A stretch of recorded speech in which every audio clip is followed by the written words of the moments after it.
celebrando los primeros 100 años de superconductividad. Por favor, interrúmpanme cuando quieran. Pero... ¿Por qué los 100 años? ¿Por qué los 100 años? Ya me digan. El que descubrió superconductividad fue este señor de apellido, de nombre complicado, de apellido más fácil, un holandés, y el descubrimiento fue exactamente el 8 de abril de 1911 a las 4 de la tarde.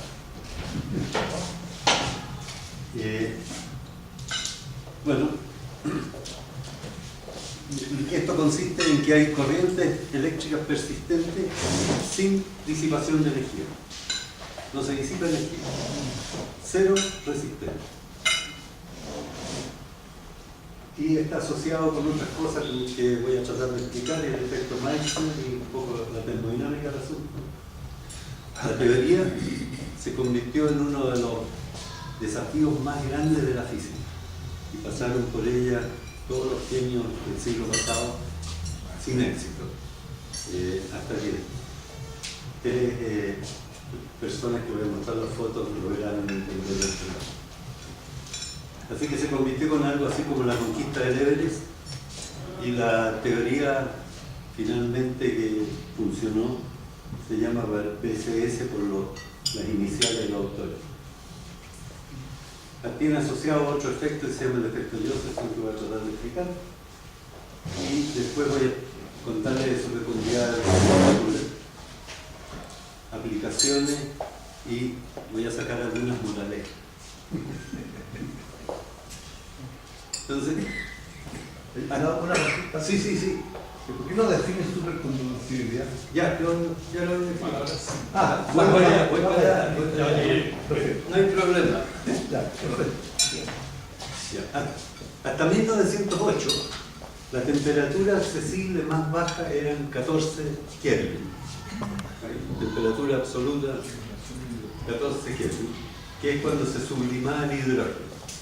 Así que Ohm fue, el día de gloria para él fue lograr licuar el helio, y eso se consigue a 4 grados absolutos, o nada menos que 269 grados bajo cero. Celsius. Menos 269 grados. El helio es un líquido, es un elemento fantástico porque tiene desde el principio, se llama helio porque fue descubierto primero en el Sol que en la Tierra, y es el único elemento que se mantiene líquido hasta el cero absoluto. Todos los demás se solidifican. El helio hasta el cero absoluto es líquido. Hay que aplicarle 25 atmósferas de presión para solidificar. Bueno, este es el señor que logró la hazaña de licuarlo, y fue el primero que tuvo un laboratorio como hoy día los concebimos, un laboratorio de verdad, con técnicos, con taller mecánico, con sopladores de vidrio, con un antes la gente que hacía ciencia, ellos mismos hacían su aparatito, con el torno, soplaban vidrio. Él no, él fue el primero que tuvo un laboratorio. Y esto fue en Holanda, que es un país sin muchos recursos naturales y, ¿cómo se llama?, con pocos habitantes, menos que Chile. Entonces, aquí había un montón de folclore de que en verdad no lo había hecho él, que había sido un ayudante, qué sé yo. Y el motivo era que los cuadernos o los protocolos de laboratorio los escribía con una letra infame y en holandés. Es más infame. Sí, Es difícil hablar, ¿no? Además parece que el cuaderno clave, que era el número 55, se perdió. Pero en este, que es el cuaderno 56, aparece esa frase ahí,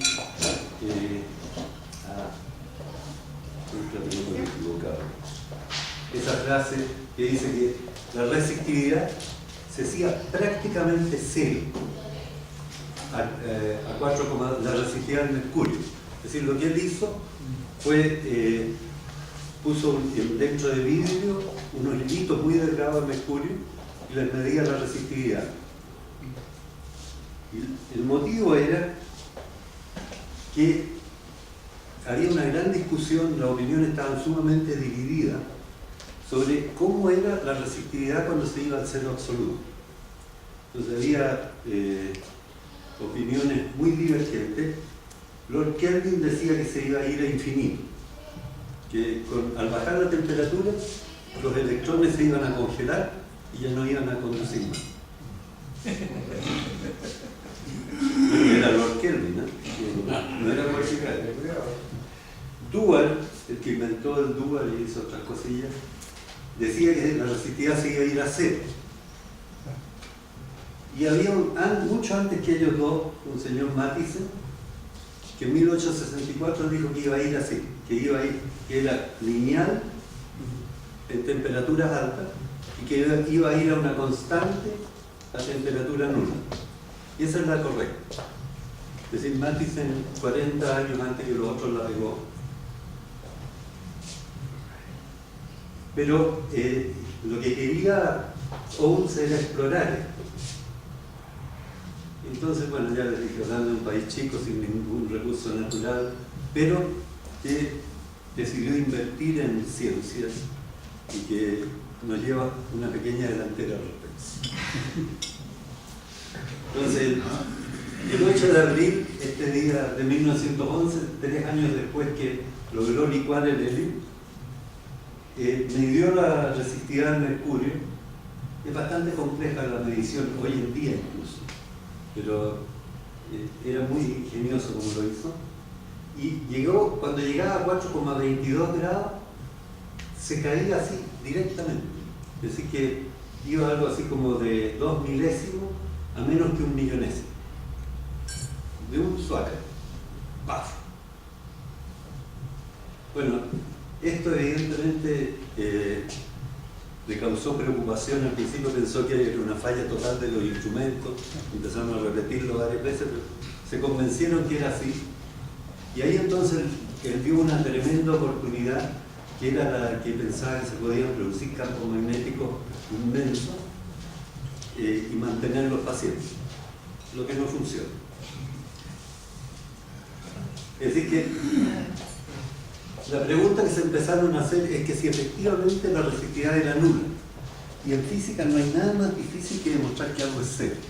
Si uno siempre puede medir algo, pero demostrar que algo es cero es muy, muy difícil. Uno puede acotar, decir que menor que. Entonces lo que se le ocurrió fue lo siguiente. Tomaron un anillo de mercurio, lo enfriaron por debajo de 4 grados, a menos 270 grados centígrados, hicieron circular una corriente y la tuvieron circulando por 3 años. Y en esos 3 años no lograron detectar ninguna pérdida. Es decir, 3 años después seguía la misma corriente circulando. Hoy en día tampoco sabemos si es verdaderamente cero, pero lo que sí sabemos es que esa corriente se mantendría circulando por 100.000 años sin pérdida. Es decir, que estamos, si no es cero, es muy, muy cercano a cero. Ahora, el mismo día, ellos vieron que algo muy raro pasaba con el helio a 2,16 grados. Los que han visto esto, yo lo vi una vez. Es una experiencia verdaderamente increíble. Uno tiene un recipiente con nitrógeno líquido, adentro tiene otro recipiente con el helio líquido y el helio burbujea. Está hirviendo, porque a 4 grados se evapora, a 4 grados absolutos, menos 270 grados.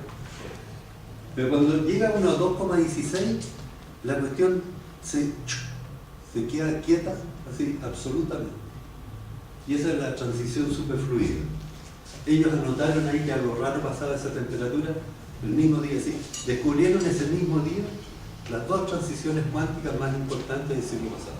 Una se dieron cuenta, la otra le faltaron muchos años para que la gente se diera cuenta de qué es lo que es.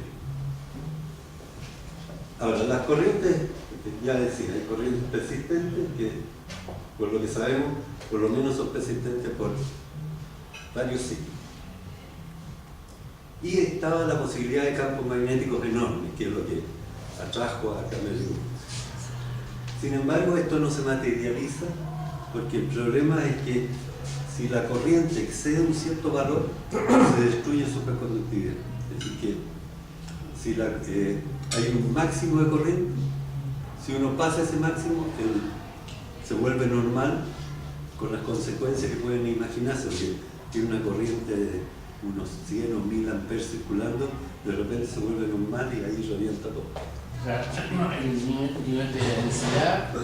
Una densidad de corriente máxima. ¿Y eso cuánto es? Miles de amperes por milímetro cuadrado. Sí, pero de todas maneras no es infinita, así que... No hay imposible para eso. No, Ahora, además de resistividad nula, el superconductor tiene esta otra propiedad que expulsa el campo magnético. Es decir, que si yo reduzco la temperatura por debajo de la temperatura crítica, el campo magnético es expulsado. Adentro de un superconductor, el campo magnético es cero. Cero completamente. Dentro del conductor. ¿Mm? Dentro del conductor. Dentro. Y alrededor. Alrededor no. Ahí no ves. Es así. Las líneas de campo pasan por el lado. Ya. Si voy reduciendo la temperatura, hay un momento en que paso de aquí a aquí. Es un salto. De hecho, para detectar superconductividad, actualmente uno no mide la resistividad, mide esto. El momento que expulsa el campo pone una bobina, en la bobina se induce una corriente y esa es la que me indica que en ese momento se volvió normal o se volvió superconductor. Pasó de normal a superconductor.